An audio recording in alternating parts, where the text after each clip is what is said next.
تو کل کی اپوزیشن آج حکومت میں ہے تو نیب آرڈیننس لے آئی، جس کو آج کی اپوزیشن تحریک انصاف مکمل طور پر اپنے اوپر حملہ سمجھتی ہے۔ تحریک انصاف کے سینئر رہنما لطیف کھوسہ صاحب کہتے ہیں کہ نیب آرڈیننس صرف بانی پی ٹی آئی کو نشانہ بنانے کے لیے لایا گیا ہے۔ نیب آرڈیننس کی ترمیم کی، فزیکل ریمانڈ کا 14 دن سے جسمانی ریمانڈ کا آپ نے 40 دن کر دیا۔ یہ عمران خان کے لیے کیا جا رہا ہے، تو نیب کو پولیٹیکل انجینئرنگ کے لیے استعمال کیا جا رہا ہے۔ دوسری جانب اسلام آباد ہائی کورٹ میں قائم الیکشن ٹریبیونل میں اسلام آباد کے قومی اسمبلی کے حلقے NA 46 اور NA 48 میں مبینہ دھاندلی کی شکایت پر اہم سماعت ہوئی۔ جسٹس طارق محمود جہانگیری نے غیر حاضر رہنے والے ریٹرننگ افسران کو ذاتی حیثیت میں پیش نہ ہونے پر 15,000 جرمانہ عائد کیا۔ بعد ازاں کیس کی سماعت 5 جون تک ملتوی کر دی گئی۔ چیف عوامی اسٹاف جنرل آصف منیر نے فارمیشن کمانڈرز کانفرنس کی صدارت کی۔ آج کانفرنس کے بعد جاری کی گئی پریس ریلیز کے مطابق ریاستی اداروں بالخصوص افواج پاکستان کے خلاف جاری شدہ ڈیجیٹل دہشت گردی مذموم سیاسی مقاصد کے حصول کے لیے بیرونی سہولت کاروں کی مدد کے ساتھ کی جا رہی ہے۔ اس کا مقصد جھوٹ اور پروپیگنڈے کے ذریعے پاکستانی قوم میں مایوسی پیدا کرنا اور قومی اداروں بالخصوص افواج پاکستان اور عوام کے درمیان خلیج ڈالنا ہے۔ فورم نے اعادہ کیا کہ ملک کے وسیع تر مفاد میں لازم ہے کہ 9 مئی کے منصوبہ سازوں، مجرموں، اس کی حوصلہ افزائی کرنے والوں اور سہولت کاروں کو انصاف کے کٹہرے میں کھڑا کیا جائے گا۔ قانون کی عملداری کو قائم کرنے اور 9 مئی کے مجرمان کے خلاف فوری اور شفاف عدالتی اور قانونی کارروائی کے بغیر ملک ایسے سازشی عناصر کے ہاتھوں ہمیشہ یرغمال رہے گا۔ اور ناظرین، پروگرام میں ہمیں جوائن کر رہے ہیں خرم دستگیر صاحب۔ آپ سابق وفاقی وزیر ہیں، سینئر رہنما پاکستان مسلم لیگ نواز۔ خرم صاحب السلام علیکم، بہت شکریہ وقت نکالنے کے لیے۔ وعلیکم السلام، خرم صاحب آپ نے مجھے مدعو کیا۔ Thank you so much for your time sir. Sir, سب سے پہلے تو آج جو سپریم کورٹ میں نیب ترامیم کیس کی سماعت چل رہی تھی، وزیر اعظم کے عدلیہ میں کالی بھیڑوں والے بیان کا بہرحال جواب بھی آج آ گیا ہے۔ جسٹس اطہر من اللہ صاحب کہتے ہیں کہ اٹارنی جنرل صاحب آپ وزیر اعظم کو جا کر بتا دیں کہ یہاں کوئی کالی بھیڑیں نہیں ہیں، ہم بمبل بیز ہیں۔ خرم صاحب، نون لیگ کو سمجھ آ رہی ہے کہ عدلیہ کیا جواب دے رہی ہے وزیر اعظم صاحب کو؟ جی، عدلیہ کو تو اپنے فیصلوں کے ذریعے جواب دینا ہے، اپنی غیر جانبداری سے قانون کے ساتھ، انگریزی کا لفظ ہے فائیڈیلٹی ٹو دا لا، اس سے جواب دینا ہے۔ تو ویسے تو اس کی ضرورت نہیں تھی کہ بینچ سے اس کا جواب آتا۔ وزیر اعظم اپنی سیاسی جماعت کے ایک اجتماع سے خطاب کر رہے تھے، لیکن ہم یہی دیکھ رہے ہیں نا جی کہ جو بیانات ہیں وہ وزیر اعظم کے ہوں یا ججز کے جو بینچ سے ریمارکس آتے ہیں، جو پورے میڈیا میں رپورٹ ہوتے ہیں، وہ پوری طرح قانون پر حاوی ہو گئے ہیں۔ قانون تو دھندلا گیا کہیں، اور اسی لیے بہتر تو یہی ہے کہ جو فوکس ہے، جس طرح آج کے بڑے اہم کیسز تھے، اور ہماری توقع بھی ہے کہ ججز جو ہیں وہ اپنے قانون کے ساتھ جو ان کی کمٹمنٹ ہے اس کو پورا کریں گے۔ اور جسٹس اطہر من اللہ نے ہی پچھلے سپریم کورٹ کے بارے میں لکھا تھا یہ اپنی ڈسینٹ میں کہ دیز آر پولیٹیشنز ان روبس۔ تو اب آج کے سپریم کورٹ کے ججز کے اوپر یہ ایک اور شاید اضافی ذمہ داری ہے کہ وہ ثابت کریں کہ they are not politicians in robes, they are ججز who follow the law. But خرم صاحب، وزیر اعظم کا بیان تھا کس کے لیے؟ کیونکہ آج اٹارنی جنرل صاحب نے یہ بات کہی کہ سپریم کورٹ کے ججز کی طرف وہ اشارہ نہیں کر رہے تھے۔ جی، وزیر اعظم اور ہم سب جو ان کی جماعت کے کارکن ہیں، ہم تو عدلیہ کے بہت سارے فیصلوں سے زخم خوردہ ہیں، چاہے وہ نواز شریف کی ڈسکوالیفیکیشن کا فیصلہ ہے، اس کے بعد نواز شریف کو صدارت سے ہٹانے کا ایک علیحدہ فیصلہ آیا تھا، پھر ہم سے نشان واپس لینے کا ایک اور فیصلہ آیا تھا، اس کے بعد 2018 سے 22 کے دوران جو ہے ہمارے مختلف قائدین 22 مہینوں میں حمزہ شہباز رہے جیل میں، اور ان کی جو ہے وہ ضمانت کی ہیئرنگ نہیں ہوتی تھی۔ اور ابھی زیادہ دن نہیں گزرے، 2 سال پہلے اسی موسم میں جب سپریم کورٹ نے 63A کی جو اپنی انٹرپریٹیشن تھی، پہلے اس پر ایک فیصلہ دیا، پھر اس کو الٹایا اور ایک اور فیصلہ دیا، اس کے نتیجے میں مسلم لیگ نون کی پنجاب حکومت بھی الٹ گئی۔ اور اس کے بعد جو سپریم کورٹ کا کانڈکٹ رہا ہے توہین عدالت کے معاملے میں کہ ایک جماعت کے لوگوں پر سارا نزلہ گرتا ہے، دوسروں کو نرم گوشہ رکھا جاتا ہے، بے شمار ایسی چیزیں ہیں جس کی وجہ سے ہمیں ماضی کی عدلیہ سے بہت درست طور پہ قانون کے اطلاق کے معاملے میں تحفظات رہے ہیں، جس کا ذکر شہباز شریف صاحب نے اپنی تقریر میں کی. رائٹ. سو ماضی کی عدلیہ سے جو گریونسز ہیں ان کا اظہار کیا جا رہا ہے، بٹ خرم صاحب، جسٹس اطہر من اللہ صاحب نے یہ بھی کہا کہ ہاں ہم اس پر وزیر اعظم کو شک کا فائدہ ضرور دے رہے ہیں. سو بظاہر جہاں پر آپ توہین عدالت کی نوٹس کی بات کر رہے ہیں جو سرو کیے جا رہے ہیں، وزیر اعظم صاحب کے اس بیان پر تو توہین عدالت نوٹس کی یہ جو گولی ہے بظاہر کان کے پاس سے گزر تو گئی ہے، مگر اب نون لیگ آگے کیا ارادہ رکھتی ہے؟ جی ہمارا ارادہ تو تمام فوکس جو ہے وہ پاکستان کے عوام کو ایک مستحکم معیشت دینے کے لیے. الحمدللہ مہنگائی میں کمی آ رہی ہے، آٹے کی قیمت میں بہت واضح کمی، 50 سے 60 روپے فی کلو جو ہے وہ کمی آئی ہے. جو ہر پاکستانی جو کریانے کی دکان پہ جا رہا ہے اس کو پہلے سے بہتر محسوس ہو رہا ہے، اس کو بچت ہو رہی ہے، کھانے پینے کی دوسری اشیاء سستی ہو رہی ہیں، اسٹاک مارکیٹ رائز ہو رہی ہے، LPG سستی ہو رہی ہے، پاکستان کے فورن ایکسچینج ریزروز بہتر ہو رہے ہیں. تو ہمارا فوکس تو اس کے اوپر ہے. اور میں پھر کہوں گا کہ حکومت کا اور عدلیہ کا کوئی کانٹیسٹ نہیں ہے، اور عدلیہ کو بھی اگر ان کے ذہن میں یہ سوچ ہے بھی کہ کوئی کانٹیسٹ ہے تو میری گزارش ہے کہ ہمارا کوئی کانٹیسٹ نہیں ہے. ان کا اپنا ایک رول ہے جس کا ہم احترام کرتے ہیں. انہوں نے آئین کی حد میں رہ کے، اور یہ بھی ہے ایک ججز کے اوپر ایک بڑا سخت اصول لاگو ہے، انہوں نے غصے میں آ کر فیصلے نہیں دینے، انہوں نے جذباتی ہو کر فیصلے نہیں دینے. انہوں نے فیصلے اگر دینے ہیں تو بڑے ٹھنڈے دل سے قانون کے مطابق دینے ہیں. تو یہ کوئی کانٹیسٹ نہیں ہے اور ہم اس کانٹیسٹ میں نہیں آنا چاہتے. ہم عدلیہ کا بے حد احترام کرتے ہیں اور کرتے رہیں. لیکن ود ڈیو ریسپیکٹ، یہ پھر کس قسم کا بیانیہ ہے کہ جب تک ہائی کورٹس نواز شریف صاحب یا باقی عدلیہ جو ہے وہ شریف خاندان اور دیگر نون لیگی شخصیات کے اگر حق میں فیصلے دیتی رہے، اور جو کہ ایک امپریشن نظر بھی آتا ہے تو وہ انصاف کنسیڈر کیا جاتا ہے، پھر تعریف بھی عدلیہ کی جاتی ہے، لیکن جو ہی آپ کے مخالف کو اگر کیسز میں ریلیف ملنے لگے تو عدلیہ میں کالی بھیڑیں بھی نظر آنا شروع ہو جاتی ہیں؟ نہیں دیکھیے نا جی، مخالف کے ساتھ تو اب پھر یہ ایک مشکل حقیقت ہے کہ عدلیہ نے بہت نرم ہاتھ استعمال کیے ہیں. ان کو لاہور ہائی کورٹ میں غالباً آج سے کوئی 1.25 سال پہلے ایک دن میں 12 اکٹھی ضمانتیں بھی دی ہیں. ایک وقت ایسا تھا ان کے پاس 17 ضمانتوں پر وہ یک وقت تھے. ابھی ایک انہی کی جماعت کے لیڈر کو 51 سیکنڈ میں 51 کیسوں میں ضمانت دی گئی، اور بے شمار ایسے کیسز ہیں جہاں عدالت ان کا انتظار کرتی رہی. لیکن وہ جو جھکاؤ اپنی جگہ پر ہے، پھر کہوں گا کہ ہم تو اس کانٹیسٹ میں نہیں آنا چاہتے. یہ کانٹیسٹ نہیں ہے. انتظامیہ کا اپنا ایک رول ہے، عدلیہ کا اپنا ایک رول ہے، اور ہماری پھر یہ توقع ہمیشہ رہے گی کہ جب وہ فیصلے کریں گے تو وہ قانون کو سامنے رکھیں گے.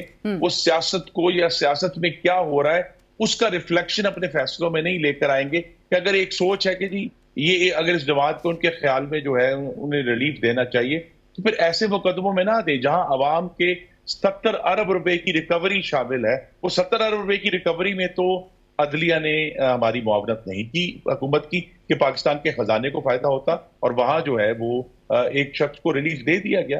ایشوز تو عوامی مسائل کی ہے کہ اگر عوامی مسائل پہ وہ اپنا کردار ادا کریں گے تو سب ان کی عزت میں بھی اضافہ ہوگا، اور یہ جو تناؤ کی فضا اس میں بھی کمی آئی. لیکن آپ جہاں پہ کہہ رہے ہیں کہ 51-52 کیسز میں ضمانت بھی ایک دم سے ہو جاتی ہے، اور یہ جو ریلیف مل رہا ہے یا جس جھکاؤ کی آپ بات کر رہے ہیں، آپ کی مخالف جماعت جو ہے وہ کہتی ہے کہ یہ بوگس کیسز تھے، یہ اپنے پیر پہ کھڑے بھی نہیں رہ پا رہے. ابھی بھی عدت کیس ہے یا سائفر کیس ہے وہ بھی سٹینڈ نہیں کر پا رہا. تو تاہم ان کی جانب سے الزام لگائے جا رہا ہے کہ اس کو ڈیلے کرنے کے لیے ٹیکٹکس استعمال کی جا رہی ہے کہ فیصلہ نہ آئے، کیونکہ فیصلہ سب کو پتہ ہے کہ آنا کیا ہے. جی میں بڑے ادب سے عرض کروں گا جی کہ پاکستان کی جو اس وقت ایک منتخب آئینی حکومت ہے اور تمام جو پاکستان کی حاکمیت ہے، وہ صرف ایک جماعت کو خوش کرنے کے لیے اس نے نہیں جھکنا، اس کو توڑا اور مروڑا نہیں جا سکتا. وہ اپنی بات کرتے رہیں گے. وہ اپوزیشن میں ہیں، ان کا حق ہے کہ وہ تنقید کریں.